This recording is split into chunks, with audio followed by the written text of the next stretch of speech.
تفسیر قرآن پر مبنی پروگرام قول اللہ میر عدیل عارف کی جانب سے۔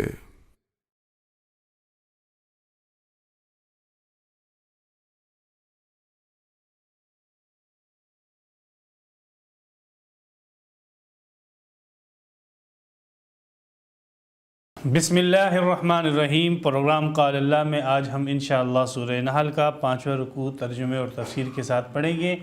اعلی حسب ترتیب سب سے پہلے اس 5ویں رکوع کا لفظی ترجمہ ہوگا اور اس کے بعد اس کی مختصر جیسی تفسیر ہوگی۔ اعوذ باللہ من الشیطان الرجیم، بسم اللہ الرحمن الرحیم۔ وقال الذین اشرکوا، اور کہا ان لوگوں نے جنہوں نے شرک کیا تھا، لو شاء اللہ، اگر اللہ چاہتا، ما عبدنا من دونہ، تو ہم عبادت نہ کرتے اللہ کے علاوہ، من شیئن، کسی بھی چیز کی، نحن، ہم، ولا آباؤنا، اور نہ ہمارے آباء و اجداد، ولا حرمنا من دونہ، اور نہ حرام کرتے ہم اللہ کے مقابلے میں، من شیئن، کوئی بھی چیز۔ کذالک، اسی طرح، فعل الذین، کیا ان لوگوں نے، من قبلہم، جو ان سے پہلے تھے۔ فہل علی الرسل، پس نہیں ہے رسولوں پر، الا البلاغ المبین، مگر واضح طور پر بات کا پہنچا دینا۔ وَلَقَدْ بَعَثْنَا فِي كُلِّ أُمَّةٍ، اور بالتحقیق ہم نے بھیجا ہر امت کے اندر رسولاً، ایک رسول کو، ان اعبدوا اللہ، کہ عبادت کرو اللہ کی، وَاجْتَنِبُوا الطَّاغُوتَ، اور اجتناب کرو طاغوت سے۔ فَمِنْهُمْ مَنْ هَدَى اللَّهُ، پس بعض ان میں سے ایسے کہ جنہیں اللہ نے ہدایت دے دی،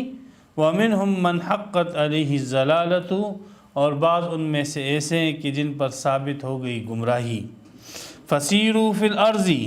سو چلو زمین میں، فَانْظُرُوا، سو دیکھو، كَيْفَ كَانَ عَاقِبَةُ الْمُكَذِّبِينَ، کیا انجام ہوا جھٹلانے والوں کا۔ إِن تَحْرِصْ عَلَى هُدَاهُمْ، اگر تو حرص رکھتا ہے، طمع رکھتا ہے ان کی ہدایت پر آنے کی، فإن اللہ لا یہدی، بے شک اللہ ہدایت نہیں دیتے، من یضل، جس کو وہ گمراہ کرتے ہیں، وما لہم من ناصرین، اور نہیں ہے ان کے لیے کوئی مددگار۔ واقسموا باللہ، اور وہ قسم کھاتے ہیں اللہ کی، جاد ایمانہم، سخت قسمیں، لا یبعث اللہ، اللہ نہیں اٹھائے گا، من یموت، اس کو کہ جو مر چکا، بلا، کیوں نہیں، وعدن علی حقا، وعدہ ہے اللہ پر لازم، ولیکن اکثر الناس، لیکن اکثر لوگ، لا یعلمون، لا یعلمون، نہیں جانتے۔ لیبین لہم، تاکہ واضح کر دیا جائے ان پر، الذی یختلفون فیہ، وہ چیز کہ جس میں وہ اختلاف کرتے تھے، وَلِيَعْلَمَ الَّذِينَ، اور تاکہ جان لے وہ لوگ، کفروا، جنہوں نے کفر کیا، أَنَّهُمْ كَانُوا كَاذِبِينَ، کہ بے شک وہ جھوٹے ہیں۔ لِيُبَيِّنَ لَهُمْ، تاکہ ظاہر کر دے ان لوگوں پر، الَّذِي يَخْتَلِفُونَ فِيهِ، وہ چیز کہ جس میں وہ اختلاف کرتے تھے۔ إِنَّمَا قَوْلُنَا لِشَيْءٍ، بے شک ہمارا قول کسی بھی چیز کے لیے، اذا اردناہ، جب ہم اس کا ارادہ کرتے ہیں، ان نقول لہ، ہم اسے کہتے ہیں، کن، ہو جا، فیکون، سو وہ ہو جاتی ہے۔ یہاں پر سورہ نحل کا 5واں رکوع مکمل ہوا اور 40 آیتیں یہاں پر تام ہو گئی۔ سورہ نحل کا بنیادی مضمون توحید باری تعالیٰ ہے، اور پھر توحید کا اثبات جو ہے وہ عقلی دلائل کے ساتھ، مشاہداتی دلائل کے ساتھ دیا گیا، اور توحید کے اثبات پر سب سے پہلے انبیاء کرام کے اتفاق کو بطور دلیل بیان کیا گیا، اور پھر اس کے بعد ایک تسلسل سے جو ہے مشاہداتی اور عقلی دلائل کو پیش کیا گیا۔ مختلف طبقات ہیں انسان کے، ہر طبقے کے اعتبار سے جو بھی اس کے شایع نشان آسان دلیل ہے، اس کو اللہ سبحانہ و تعالی نے توحید کے اوپر دلیل کے طور پر پیش کیا، اور یہ جتنی دلائل اللہ سبحانہ و تعالی نے توحید کے متعلق پیش کی، یہ ایک گونا دلائل تھے، تو دوسری طرف یہی چیزیں جو ہے وہ اللہ کے ان کے اوپر بہت بڑے انعامات تھے۔ پھر اس کے بعد